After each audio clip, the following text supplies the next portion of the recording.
Ever felt lost when someone mentions Bitcoin or Ethereum? Like everyone's speaking another language and you're stuck nodding along, secretly Googling terms under the table? You're not alone. If you feel late to the party, don't worry. Today, I'm peeling back the crypto curtain so you can finally stop pretending and start understanding. Let's go.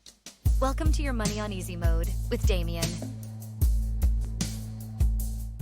Welcome back to Your Money on Easy Mode. I'm Damien, a longtime crypto skeptic turned crypto curious. Today, we're demystifying cryptocurrencies, specifically Bitcoin and Ethereum. If buzzwords and jargon have you feeling overwhelmed, relax. We're going step by step through exactly what cryptocurrencies are, why they matter, and how you can safely start your crypto journey. Stick around because we'll cover cryptocurrency basics, a brief history of the impact of Bitcoin and Ethereum, some practical tips on investing, common crypto myths, and the key risks and considerations that you need to know. No hype, just practical advice. Are you ready to finally get crypto savvy? Let's do this. So why do cryptocurrencies matter and why should you care? Imagine a form of money that's digital, available to anyone around the world, and it isn't controlled by any government or bank. Imagine being able to send money to someone on the other side of the planet in minutes with low fees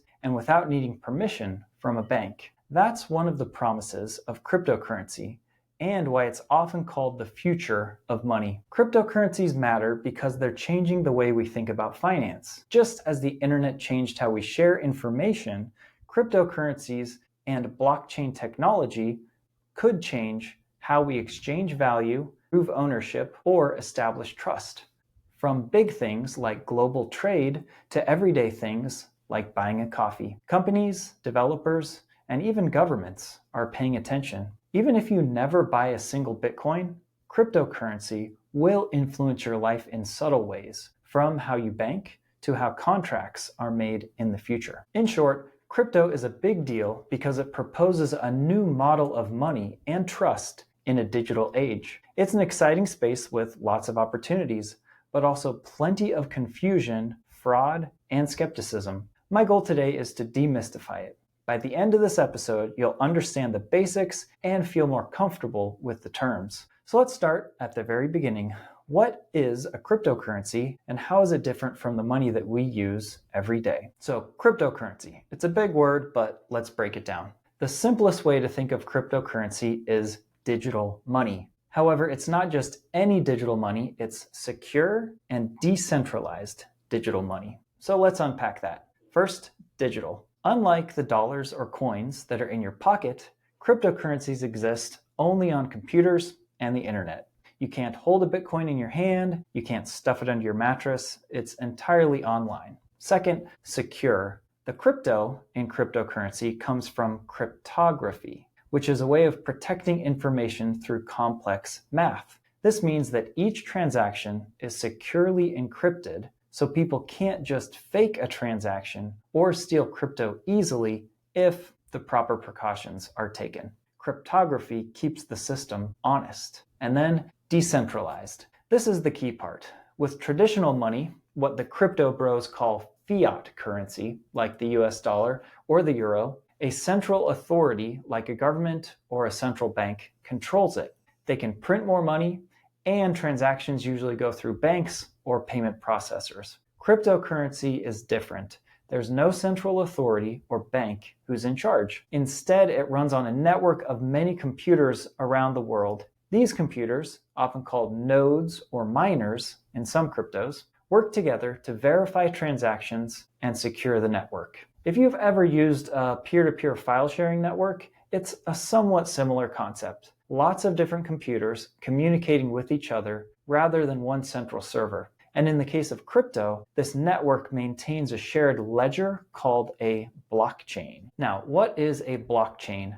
Think of it as a huge digital spreadsheet or ledger that's open for everyone to see. Every time people send or receive cryptocurrency, that transaction is recorded on this ledger. Once a batch of transactions is verified, it's grouped into a block and added to the chain of previous blocks, hence a blockchain. This chain of blocks forms a secure and tamper-resistant record back all the way to the very first transaction.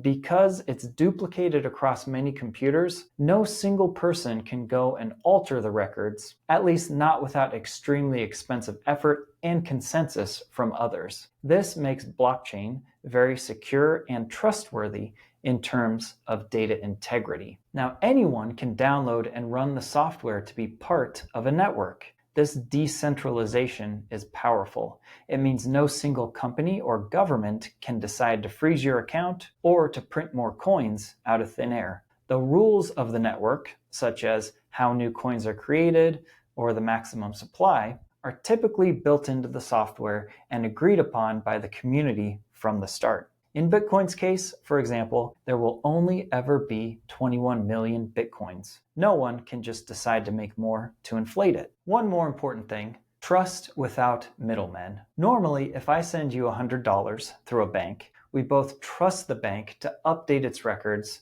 and make that happen. With crypto, the system itself, the network, and cryptography replace the bank. We trust the code and the consensus of all those network computers to verify the transaction. This is often summarized as don't trust, verify. Every transaction is verified by the network's rules. Now, to be clear, as a user, you don't have to personally do the math.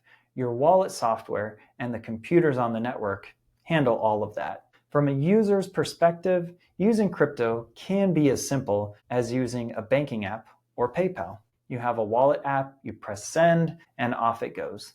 The complex stuff happens under the hood. Another key difference from traditional money is privacy and transparency. Crypto is often pseudonymous. For example, Bitcoin doesn't use your name or identity for your accounts. It uses strings of letters and numbers, which are addresses. So in one sense, it's more private than a bank account. However, and this surprises a lot of newcomers, Bitcoin's network is also highly transparent. Every transaction is recorded on that public ledger, so everyone can see that some address sent some amount of Bitcoin to another address at a certain time. They just may not know who owns those addresses. It's like publishing transactions to a giant bulletin board that anyone can inspect, but the users are only identified by codes. This transparency, by the way, is helpful for security and auditing, but it also means that it's not totally anonymous like some people think. We'll talk more about that later when I tackle common misconceptions. So to recap in simple terms,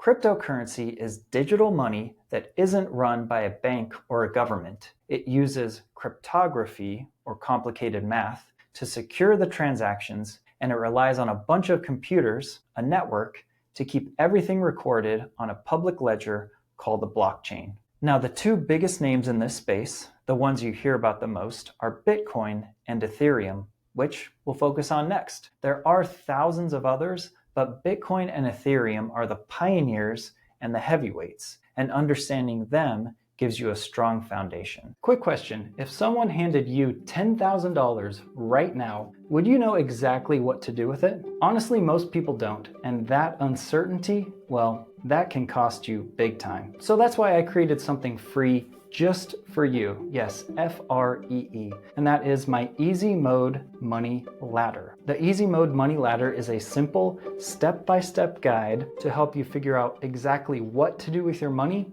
and when. This is not a boring budget worksheet. This is a no-fluff guide that tells you exactly when to build your emergency fund, how much to put in it, the best way to crush your debt, and the steps you need to take, which aren't that complicated, to start growing real long-term wealth. All of this one simple step at a time. No matter where you are in your money journey, this guide is for you. It will help you plan your next money move with confidence. And did I mention that it's free? Yep, totally free and will always be free. If you want this guide, and I think you should, then go to my show notes and click on the link to my Stan store where I give away this guide for free. Download it, follow it, and let's put your money on easy mode. So how did we go from no crypto at all to this booming new field? It all started with Bitcoin. Bitcoin was the first successful cryptocurrency, and it was introduced in late 2008 during a pretty interesting time right after the global financial crisis. A person or a group using the pseudonym Satoshi Nakamoto, the identity of this person still remains a mystery, they published a white paper, which is basically a proposal or a blueprint titled Bitcoin, Peer-to-Peer Electronic Cash System. In January 2009, the first Bitcoin network went live with Satoshi mining the first block, which is known as the Genesis block. This block famously contained a text node referencing a newspaper headline about bank bailouts, hinting that part of Bitcoin's creation was a response to mistrust in banks and the governments at that time.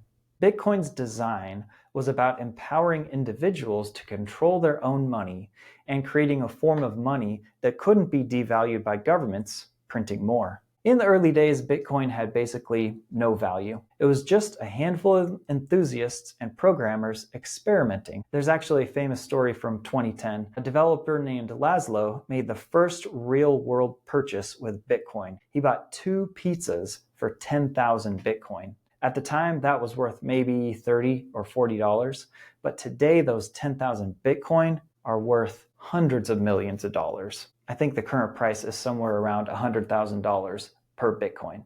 That day, May 22nd, is now jokingly celebrated as Bitcoin Pizza Day in the crypto community. It shows us just how far Bitcoin has come. Back then, it wasn't obvious that Bitcoin would succeed. For a while, Bitcoin was used mostly in niche internet circles, but over the next few years, it steadily grew. People started to trade it, some merchants began to accept it, and online exchanges were created to buy and sell Bitcoin for dollars or euros. By around 2013 or 2014, Bitcoin started gaining mainstream media attention as its price and popularity increased. Now, Bitcoin was designed primarily as a digital currency. Some call it digital cash or digital gold. It's relatively simple in what it does. It lets you send value to someone else and keep a secure ledger of it. But the next big evolution in crypto was Ethereum. Ethereum took the blockchain concept and expanded on it. Ethereum was proposed in late 2013 by a young programmer named Vitalik Buterin. Sorry if I mispronounced your name. It officially launched in 2015. Where Bitcoin was like digital money, Ethereum was designed to be more like a global decentralized computer. Ethereum's blockchain doesn't just store transactions, it can also run code. These little pieces of code are called smart contracts, basically self-executing programs that live on the blockchain. So what can you do with that? Why have code on a blockchain? By having code on the blockchain, Ethereum enables all kinds of applications that run exactly as programmed without downtime, censorship, or third-party interference. This means you can create your own tokens or currencies on top of Ethereum. You can run decentralized apps and more. Ethereum basically said, what if we use blockchain not just for coins, but for any kind of agreement or application? For example, you could have a smart contract for a crowdfunding campaign. People send money, Ether, which is Ethereum's native cryptocurrency, to the contract, and if the total reaches a goal by a certain date, then the funds automatically go to the project initiator. If not, it automatically refunds to everyone. No need for a centralized platform like Kickstarter taking a cut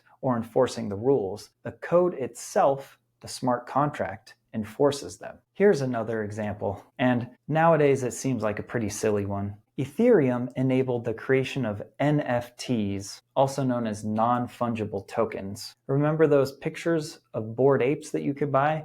Yeah, those are NFTs. Ethereum also enabled the creation of the world of DeFi, or decentralized finance. Things like decentralized exchanges and lending platforms, all running on blockchain code. Imagine if your home's mortgage was in a smart contract. Ethereum broadened the horizon of what you can do with blockchain technology. And that's why Ethereum is often seen as the second biggest revolution in cryptocurrencies after Bitcoin. If Bitcoin is digital gold, then Ethereum is like a digital Swiss Army knife. Very versatile. The impact of Bitcoin and Ethereum has been huge. Bitcoin proved that decentralized digital money can work, and it sparked the creation of thousands of other cryptocurrencies, often called altcoins or alternative coins. Some altcoins try to improve on Bitcoin, or they have other features. Ethereum's success, likewise, inspired many other smart contract platforms and tokens. Today, as a beginner,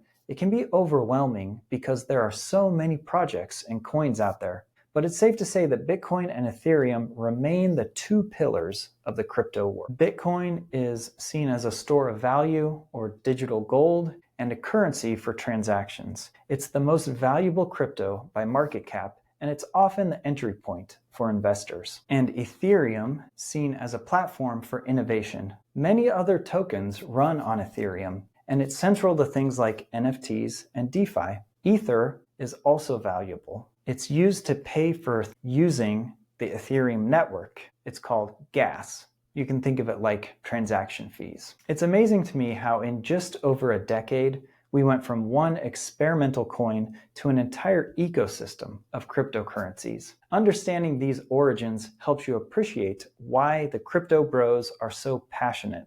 It started as a movement and has turned into an industry. Are you still making minimum payments and getting nowhere on your pile of debt? Let's change that. If your credit card balance feels like a boss fight that you just can't win, well, I made something for you. It's called the Easy Mode Guide to Destroy Your Debt, and it gives you the exact plan to break free. In this 23-page guide, we'll bust through common myths, learn step-by-step strategies, and you'll discover how to pay off your debt faster, without shame, overwhelm, or giving up everything that you enjoy. Whether you're into the snowball method, the avalanche method, or have no idea what either of those mean, this guide is for you. If you're ready to finally start paying down your debt, then this guide speaks plain English and delivers results. It's just $19.99 and it's available in my storefront. If you click the link down below to enter my Stand store, you'll see a big green button to purchase the guide. Please don't let another month slip by with no progress. Hit pause on this video, scroll down to the show notes, and click the link to download this guide. So here's the bottom line. Bitcoin and Ethereum aren't just internet buzzwords. They're the blueprint for how money and trust could work in a digital world. Bitcoin challenged the idea of centralized control of currency. Ethereum took it further, unlocking new ways to build, transact, and create without middlemen. Whether you're crypto skeptical or crypto curious, understanding these two giants isn't just smart, it's essential. Because in the economy of tomorrow, knowing the rules means you don't get played. If you're wondering, okay, but how do I actually get started? Don't miss the next episode.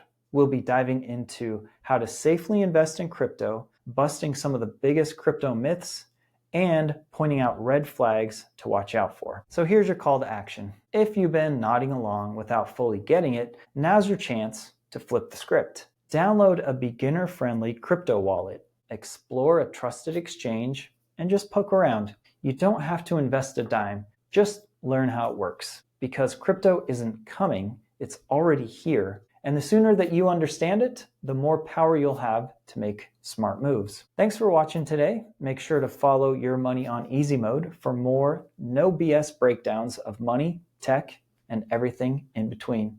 See ya. Thanks for listening to Your Money on Easy Mode. If you enjoyed this episode, then please subscribe and share it with a friend.